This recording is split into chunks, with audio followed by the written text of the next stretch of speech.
अस्सलामुअलैकुम व्यूवर्स, कैसे हैं आप सब। उम्मीद है आप सब खैरियत से होंगे। आज मैं आपके लिए लेके आई हूँ देगी स्टाइल आलू गोश्त बनाने की बहुत ही आसान और बहुत ही मज़ेदार रेसिपी। इस वीडियो में मैं आपको बताऊंगी कि देग वाले आखिर ऐसे कौन से मसाले इस्तेमाल करते हैं जिसकी वजह से आलू गोश्त के जायके को चार चांद लग जाते हैं और इसकी खुशबू भी पूरे महल्ले में फैल जाती है।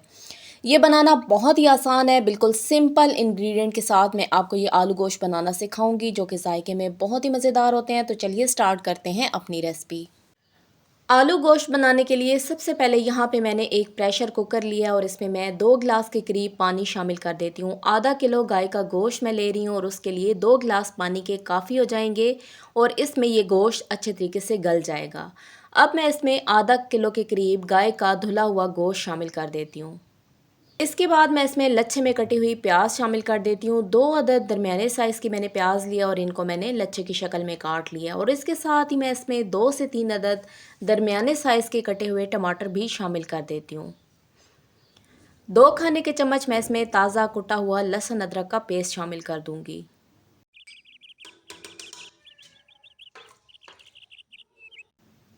इसके बाद हम आते हैं मसालों की तरफ। तो मैं इसमें 1 चाय का चम्मच नमक, आधा चाय का चम्मच कुटी लाल मिर्च, आधा चाय का चम्मच पिसी हुई लाल मिर्च और 1/4 चाय का चम्मच मैं इसमें हल्दी का शामिल कर देती हूँ। अब मैं एक दफ़ा सारी चीज़ों को अच्छे तरीके से मिक्स कर लेती हूँ और मिक्स करने के बाद मैं इसे कवर करके प्रेशर लगा दूंगी। तकरीबन मैं इसे 8 से 10 मिनट के लिए वेट लगाऊंगी ताकि गोश्त अच्छे तरीके से गल जाए। जितनी देर में गोश्त गलता है इतनी देर में मैं आपको इसमें शामिल किए जाने वाले खड़े मसालों की डिटेल बता देती हूँ। तो सबसे पहले यहाँ पे मैंने आधा चाय का चम्मच साबुत ज़ीरा लिया है, 4 से 5 अदद मैंने लौंग ले लिए हैं, उसके साथ ही मैंने एक टुकड़ा दारचीनी का लिया है, 1 अदद मैंने बड़ी वाली मोटी इलायची लिया है और उसके साथ मैंने 2 छोटी सब्ज़ इलायची ली हैं और एक फूल मैंने बादियान का ले लिया है। अब मैं इन सारे मसालों को दरदरा सा ग्राइंड कर लेती हूँ। बहुत ज़्यादा आपने इनको बारीक नहीं पीसना है, बस दरदरा सा आपने इनको ग्राइंड कर लेना है। 10 मिनट हो चुके हैं प्रेशर लगे हुए। अब हम वेट को हटा के चेक कर लेते हैं कि गोश्त किस हद तक गल चुका है। तो देखिए व्यूवर्स, गोश्त अच्छे तरीके से गल चुका है।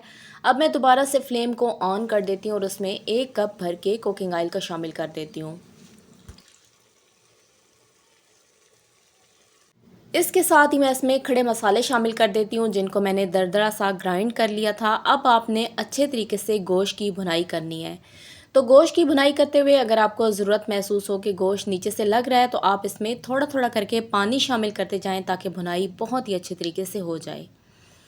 गोश्त के साथ ही मैं इसमें आलू भी शामिल कर देती हूँ। तो मैंने यहाँ पे 2 अदद दरमियाने साइज़ के आलू लिए हैं और इनको मैंने क्यूब्स की शक्ल में काट लिए। आपको जितने भी आलू पसंद हैं आप अपनी पसंद के मुताबिक इसमें शामिल कर सकते हैं।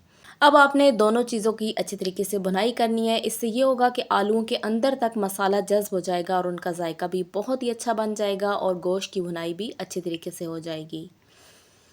तकरीबन 10 मिनट लगेंगे और गोश्त की भुनाई अच्छे तरीके से हो जाएगी और इसके साथ साथ मैं इसमें थोड़ा थोड़ा करके पानी भी शामिल करती जाऊंगी ताकि प्याज टमाटर भी अच्छे तरीके से गल जाएं और गोश्त की भुनाई भी अच्छे तरीके से हो जाए। तो देखिए व्यूवर्स, गोश्त की भुनाई अच्छे तरीके से हो चुकी है, प्याज टमाटर भी अच्छे तरीके से गल चुके हैं और मसाले के ऊपर तेल भी आ गया है। अब मैं इसमें पानी शामिल कर देती हूँ। तो मैं इसमें 1 गिलास के करीब पानी शामिल कर रही हूँ। आपने जितना भी शोरबा बनाना हो आप अपनी पसंद के मुताबिक इसमें पानी का इस्तेमाल कर सकते हैं।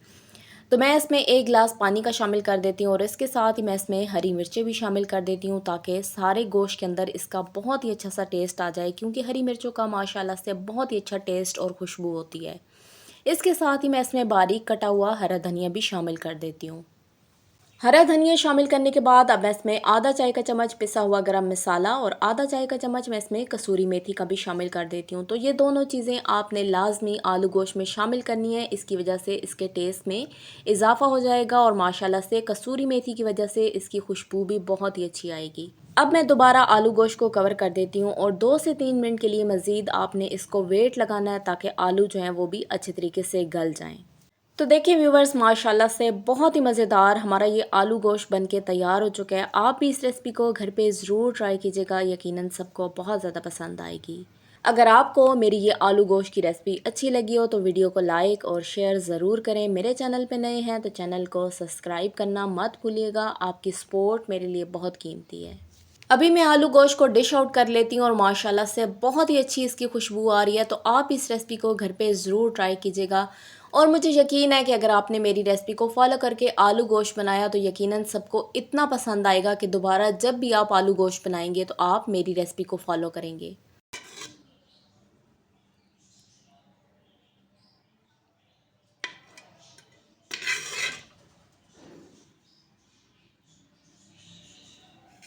तो देखिए व्यूवर्स, आलू गोश्त को मैंने डिश आउट कर लिया है। इसकी लुक भी बहुत ही अच्छी है, माशाल्लाह से खुशबू भी बहुत ही अच्छी आ रही है और जायका भी इसका बहुत ही अच्छा है। तो आप भी इस रेसिपी को घर पे ज़रूर ट्राई कीजिएगा, यकीनन सबको बहुत ज़्यादा पसंद आएगी। दुआओं में याद रखिएगा, मिलते हैं एक नई रेसिपी के साथ, तब तक के लिए शुक्रिया, अल्लाह हाफिज़।